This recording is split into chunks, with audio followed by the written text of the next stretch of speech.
열심히 공부해서 좋은 주식에 좋은 투자를 하는 방법을 배우는 시간이죠. 주식연구소 코너입니다. 대한민국을 대표하는 애널리스트 유동원 유한타증권 글로벌 자산배분 본부장 전화 연결됐습니다. 안녕하십니까?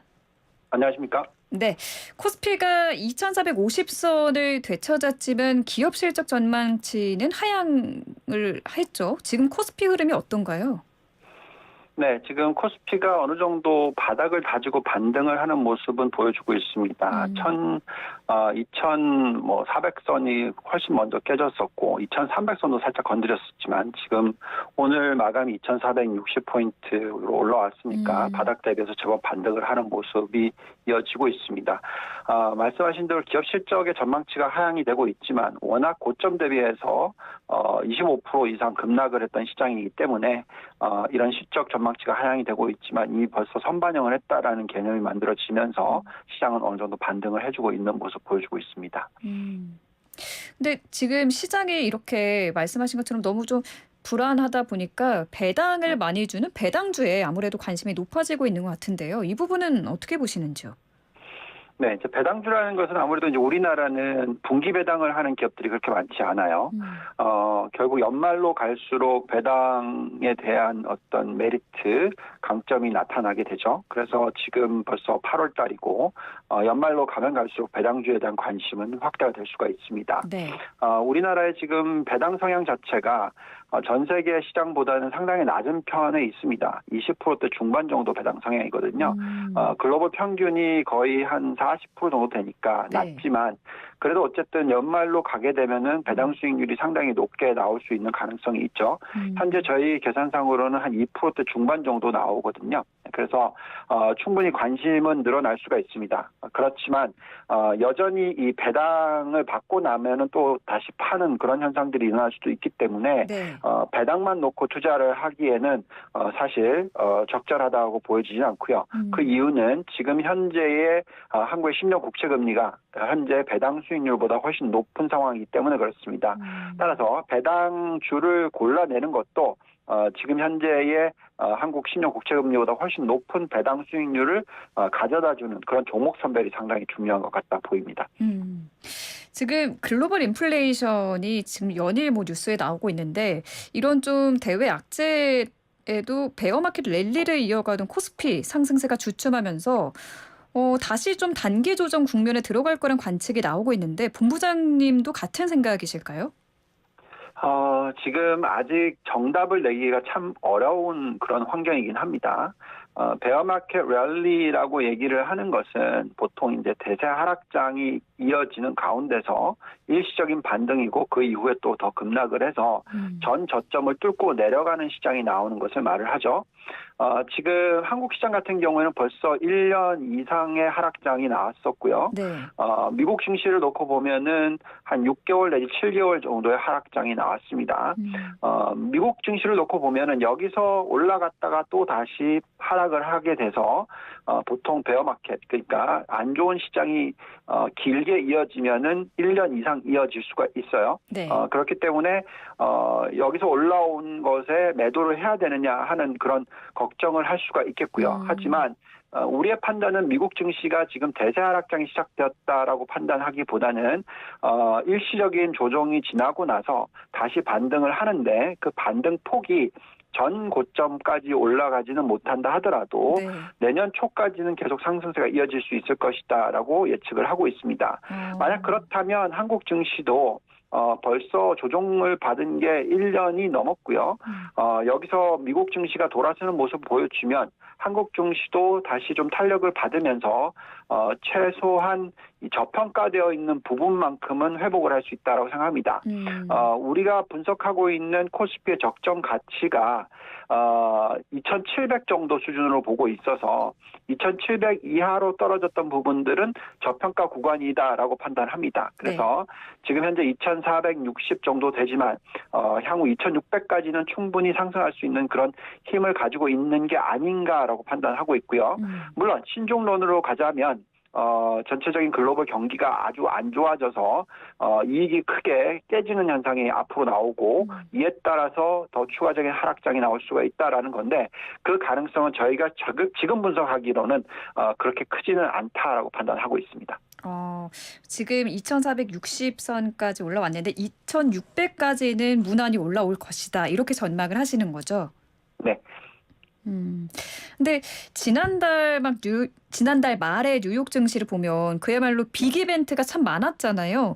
네. 참 부정적인 지표들이 많이 나왔는데도 불구하고 상승 국면에 좀 보여줬습니다. 뉴욕 증시에 대해서는 어떻게 좀 판단을 하고 계실까요?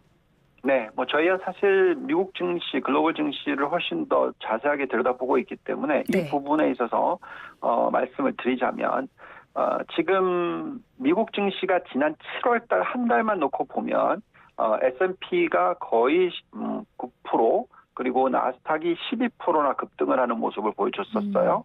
근데 말씀하신 대로 부정적인 지표들이 나왔죠. 8월 초순에 7월 달 CPI, 그러니까 물가 상승률 지표가 나왔는데 이게 9.1%나 됐습니다. 네네. 더 높아진 숫자인데도 불구하고 시장은 그날 살짝 조정을 받았지만 그 이후에 크게 반등을 하는 모습을 보여줬고 말씀드린 대로 한 달 사이에 나스닥 같은 경우 두 자릿수의 상승률을 보였습니다. 자, 이런 상승 국면이 나왔던 이유를 보자면 경기가 지금 현재 경기 침체이냐 아니냐 여러 가지 얘기들을 하지만 기본적으로 기업들의 실적이 깨지고 있지를 않아요. 2, 4분기 실적이 계속 지금 발표가 되고 있는데 네. 이런 가운데서도 그 실적 자체가 경기 침체를 보여주는 게 아니라 이익은 계속 증가를 하는 모습을 보여주고 있습니다. 그래서 이런 인플레이션에 대한 걱정 그리고 또 금리 인상 폭에 대한 걱정 이런 것들이 다 가만히 되고 있어도 저평가 국면에 접어들었었다라는 것을 인식을 했다고 보시면 되겠고요. 자, 그렇다면 이제 지금부터가 중요할 텐데 네. 앞으로 펀드멘털이 어떻게 움직이느냐에 따라서 계속 상승 추세를 이어갈지 아니면 다시 재하락이 일어날지를 하는 부분을 판단해야 될 것 같습니다. 근데 지금 미국 증시를 보면은 긍정론과 부정론 진영에 그 의견 차가 상당히 좀 커 보이거든요. 네.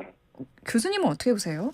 네, 그게 지금 상당히 헷갈리는 부분이죠. 우선 하나를 말씀을 드리면 금리 부분에 있어도 이렇습니다. 지금 현재 워낙 인플레이션이 높으니까 그죠?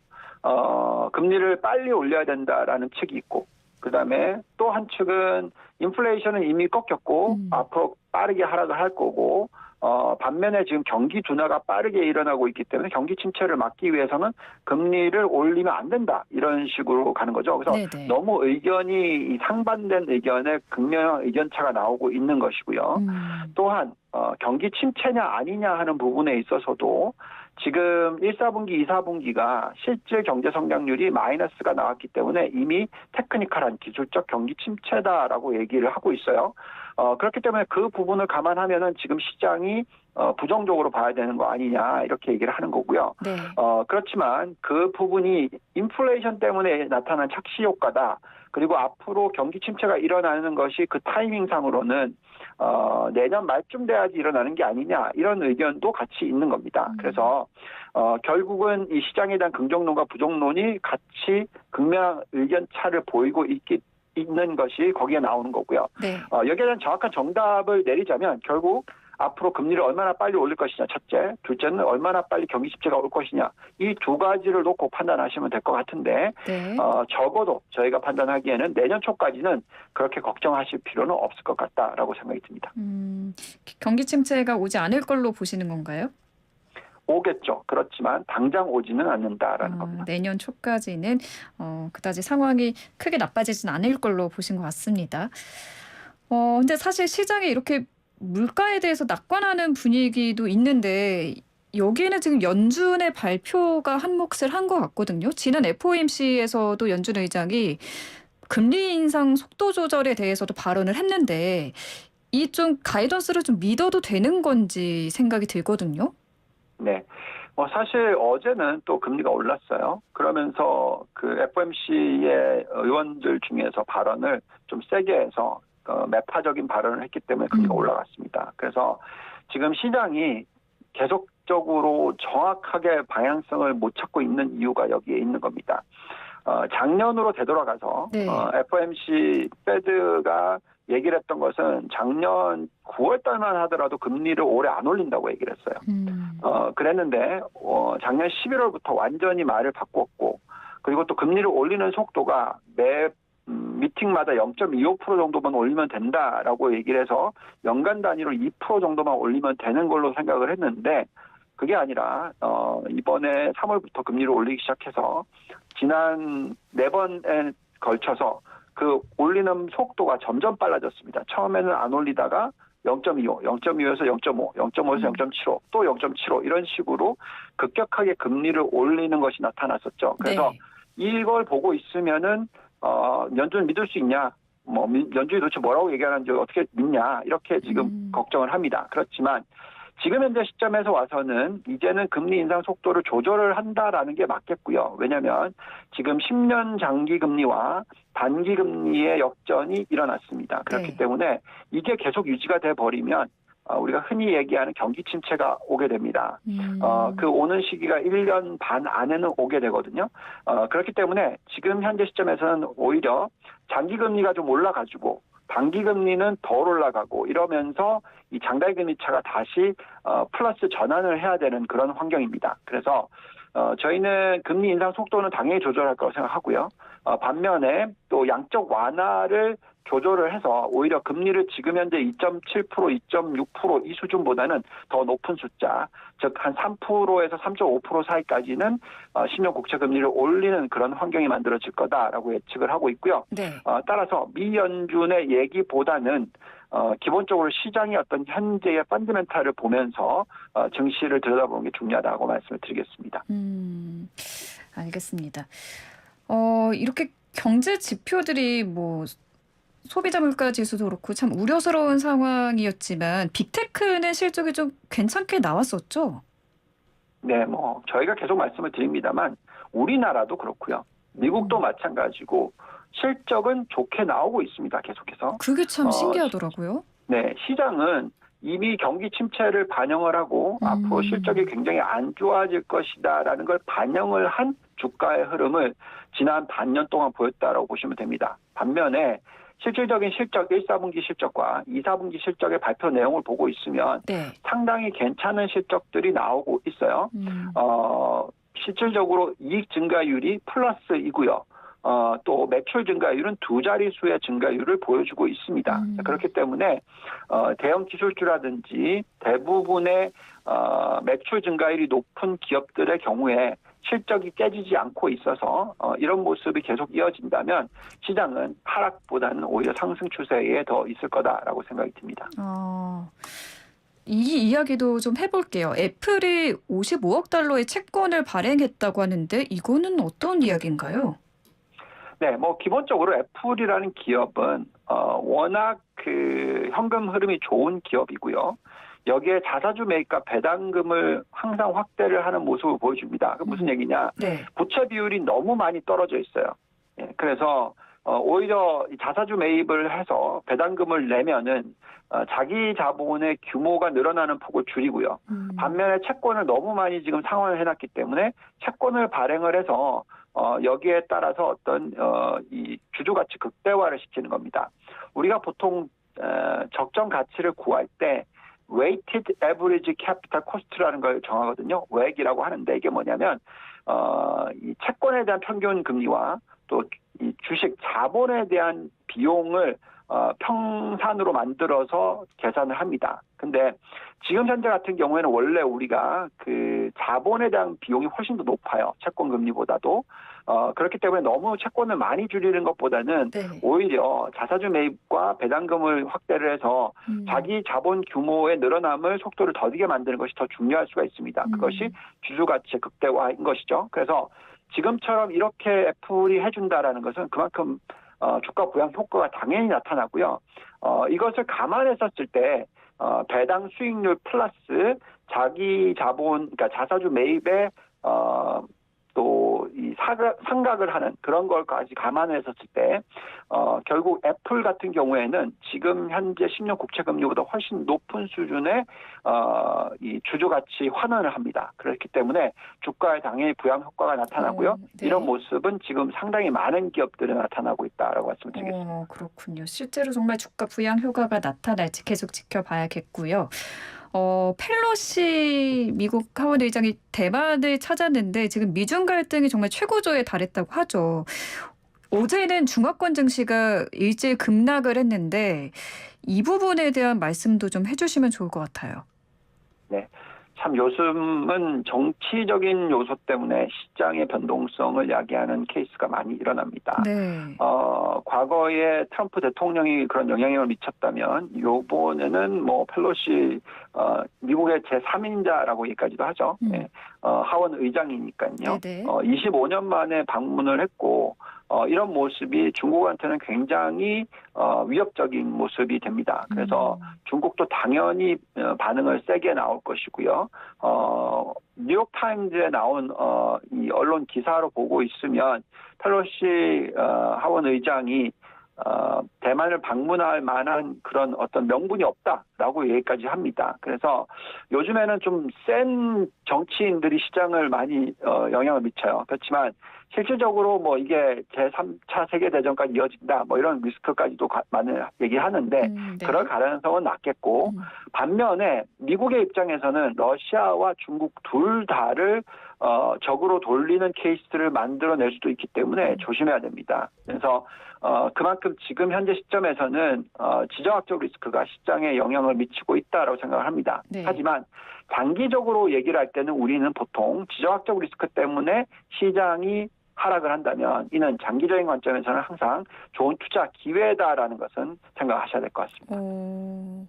오히려 좋은 투자의 기회가 될 수 있다 이렇게 말씀을 해주신 거죠? 네. 근데 지난달 뉴욕 증시는 예상 밖으로 크게 좀 선전을 하는 모습을 보였는데 8월에도 이 랠리를 이어갈까요? 저희는 어쨌든 미국 증시는 뭐 8월, 9월, 10월, 11월, 12월 다 뭐 어떤 식으로 흘러갈지 정확하게 정답을 가질 수 있는 사람은 없고요.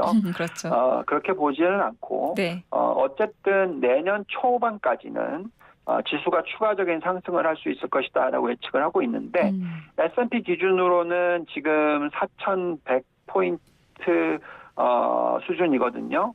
이 숫자가 아마도 4,300에서 4,400까지는 연말 내년 초까지는 상승할 거다라고 예측을 하고 있고 나스닥이 지금 12,300포인트 수준인데 연말까지는 13,300에서 13,500 수준까지 내년 초까지는 충분히 상승할 수 있다라고 생각을 합니다. 그래서 8월 달이 뭐 바로 올라갈 거냐 그건 잘 모르겠고 8월에 빠졌다 9월 달에 올라갈 수도 있는 거고요. 그래서 정확하게 정답을 내리기는 어렵지만 앞으로 6개월을 놓고 본다면 지금은 충분히 미국 증시가 추가적인 상승을 할 수 있는 그런 환경이다라고 말씀을 드리겠습니다. 네, 알겠습니다.